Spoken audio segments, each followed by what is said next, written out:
In fact, we got the language that we had been looking for, because the language we had been looking for was measure this work and value this work. Value it in satellite accounts. That's what we wanted, and that's what is there in the document. Some of it is there in what a friend of mine called an extremely awkward sentences that have been approved by somebody who used to be an English teacher, but what can I tell you? What happened at various stages was that you had to make a compromise between your perfectly fluent sentence and a piece of thing that had just come from the EU or the US, right? And then the Canadian chair with enormous skill would suggest that we put their piece of thing in the middle of your fluent sentence, right? And I knew that the women who work in the International Women's Comp Network would have the skill and the wit to take out their thing and put ... right? Which is what they've already started to do. But it is fraught with some extremely awkward sentences, I concede that. But the fact is, it's all there. And I want to go back finally to the question of how it came about, because how it came about, I think, is a success story, and one of the few.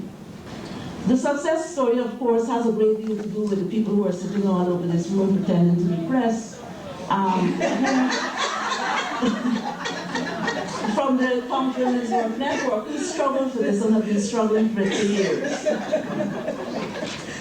But within this conference, it had to do with the interplay of forces then, both outside and inside this room, right? And in fact, the way in which those combined in ways that sometimes were not clear to others inside the room. And the important thing about all of that is that if indeed, I began by saying that the United States says this document has no legal force, but if you watch them fight word after word after word to roll back all of this, then you know two things. You know that they know as much as we know that on-wage work is important, and you know that they know that this document has some importance, however they may choose to deny it. And I'll close by saying that at the end of the contact group, because we're all you know, we know protocol and so on, so we're all thanking each other, right? Regardless of what sides we take now. And one of the delegates from the United States said to me, "Thank you very much. We have come here determined to hold on to Copenhagen language. You pushed us past that. Thank you very much."